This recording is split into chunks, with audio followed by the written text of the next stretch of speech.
Magandang buhay mga tugang.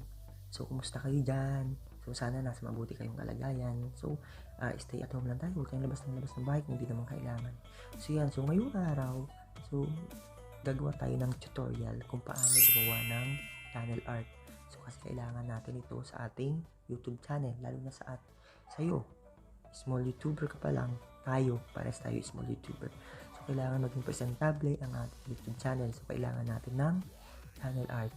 So, nung nakaraan, nahirapan ako maggawa ng channel art kasi akala ko sa laptop lang pwede gumawa. So, pwede naman pala gumawa sa cellphone. So, yan. So, may kailangan tayong i-download, may kailangan tayong gawin para makagawa tayo ng channel art. So, yan. So, excited na ako para sa ating tutorial ngayong araw. So, yan mga tugang. So, ang ituturo ko sa inyo ay pinakamadaling paraan para gumawa ng channel art. So, hindi tayo mahihirapan. So, napakadali lang ito. So, standby lang kayo dyan para sa ating channel art. So, paano nga ba gumawa ng channel art at paano nga ba magpalit ng channel art?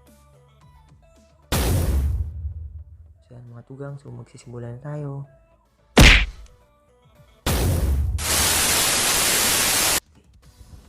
Sa paggawa ng channel art sa ating YouTube channel, so kailangan nating mag-download ng PixArt. So ito yun, yan, PixArt. So kasi dyan gumagawa ng channel art, thumbnails, yan. So anong gagawin? Pupunta ka lang sa PixArt.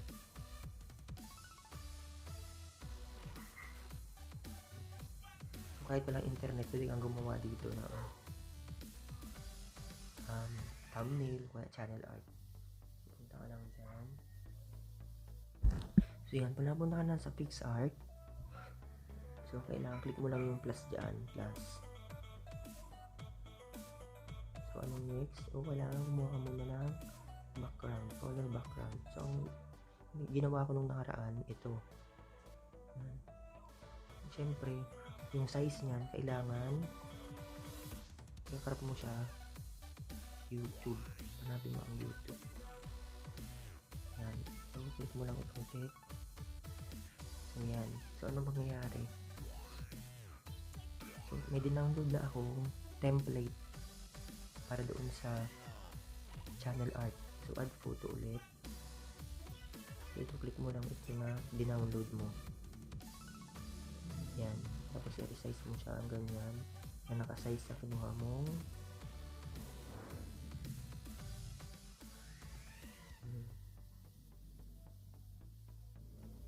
yan, kinuha mo template ng channel art. So kung makikita mo dyan, mayroong tatlong kulay sa gitna. May gray, may light gray, tapos may dark na gray, diba? So yan, so yung nasa gitna, text and logo, yung safe area, yan yung size na yan. Okay, para yan sa desktop o kaya sa mobile phone.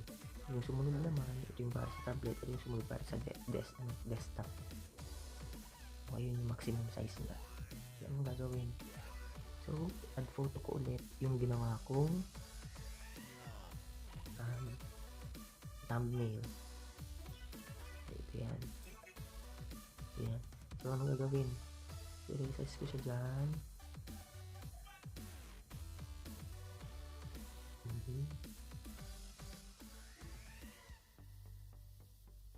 Pasigla ng konti.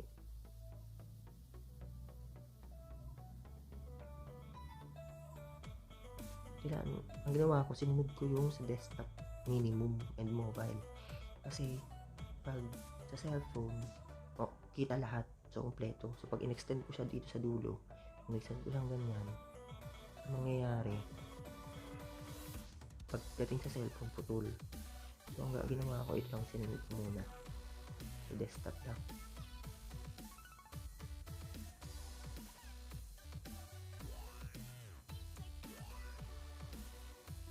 Magdam pa siya ng konti. Maputol mo, harap naman.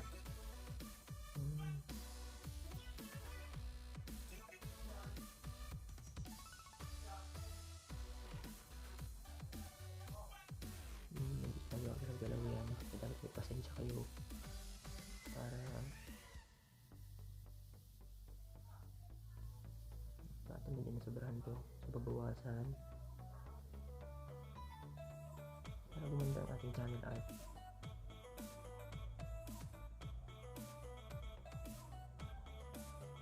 Ayan. So, kapag nakita niyo sa gitna na, pwede mo nang tanggalin tong template. Tanggalin mo na yan. Okay, so yan na guys. So, ano mangyayari? So, kung okay ka na dyan, ang gagawin mo, check mo lang. Kung wala ka ng adjustment na gagawin, check mo lang. Alright. So, yan. So, sa tools, meron dyan, resize. So, kasi, merong size na binigay para sa channel art. So, kasi pag hindi ka-size niya, hindi tinatanggap. So, nakalagay dyan na maliit ang size. Tapos minsan nakalagay pa na hindi ka pwede gumawa sa cellphone, dapat sa PC, sa computer, ganyan. So, yun. So, yan. So, ano ang size niyan? 20, 48. Tapos automatic na nagilagay na siya ng height dyan. So, resize natin. So, doon mo pa lang siya isi-save. Okay, save. Okay.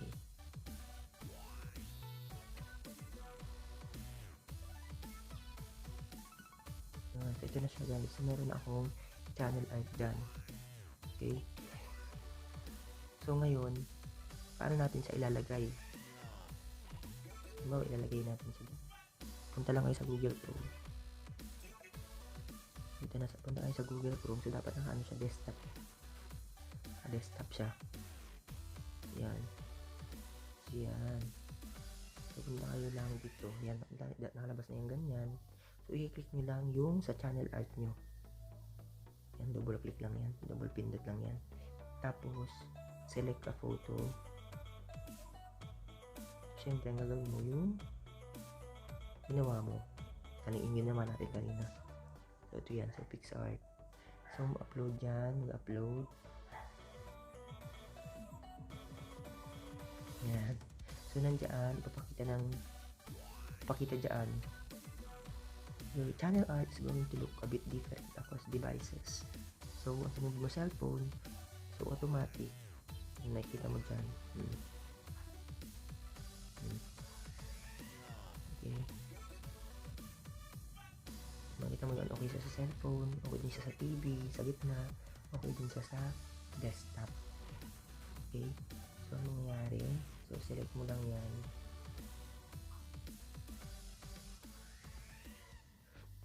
Automatic, meron na siya dyan. So, yun yung ginawa natin. So, ngayon, paano tayo magpapalit? Palit natin ulit yung channel art. So, ganun pa rin. Punta pa rin tayo sa PixArt. Yan. Punta pa rin tayo sa PixArt. So, kuha ulit tayo ng ibang kulay. Background. Pawa blue. Okay, so, blue pinili natin. Ganun pa rin. Crop through YouTube. Tapos, check. Okay. Tapos, add photo. Anong photo? Ito yun. Yan. So, i-release mo ulit siya.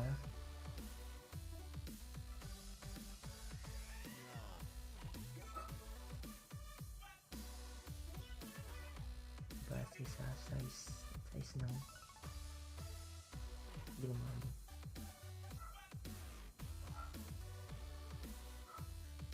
Dapat meron kayong na-download nito na template.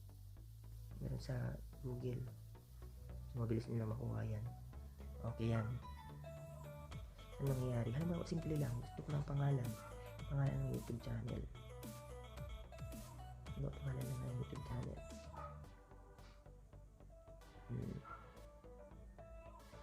Teacher. Okay. Simple lang.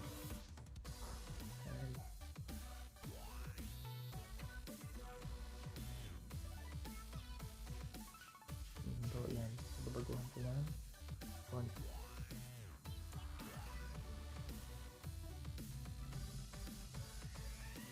So, dapat hindi siya lumampas dito sa amin. Halimbawa, na tayo ng okay. Yung readable. Not man readable, pero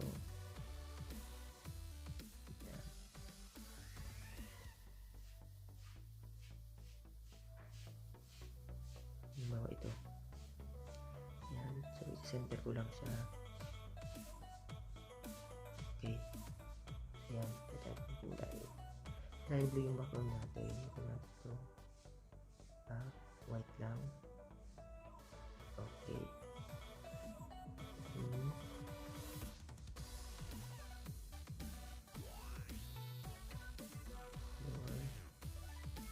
Okay, ito yung ginagamit ko kasing kulay. Ayan. Tanggalin natin ang template. Okay, yan. So, check ulit. Tapos tools. Resize. So, 2048. 2048. Okay, yan. So, ilan dito. So, resize.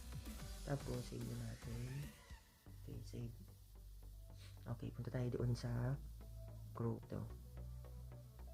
So, ganun pa rin. Click mo siya. Select photo. My files. So, PixArt.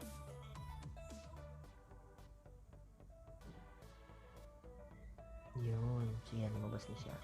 So, select mo na lang. Ayun. So, yun na siya. Ayan.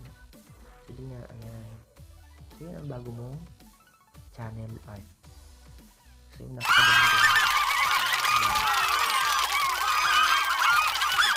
Yan mga tugang. So, sana may natutunan kayo sa paggawa ng channel art. So, kailangan natin yan, lalo sa mga small YouTuber. So, para gumanda at presentable ang ating YouTube channel. So, yan mga tugang.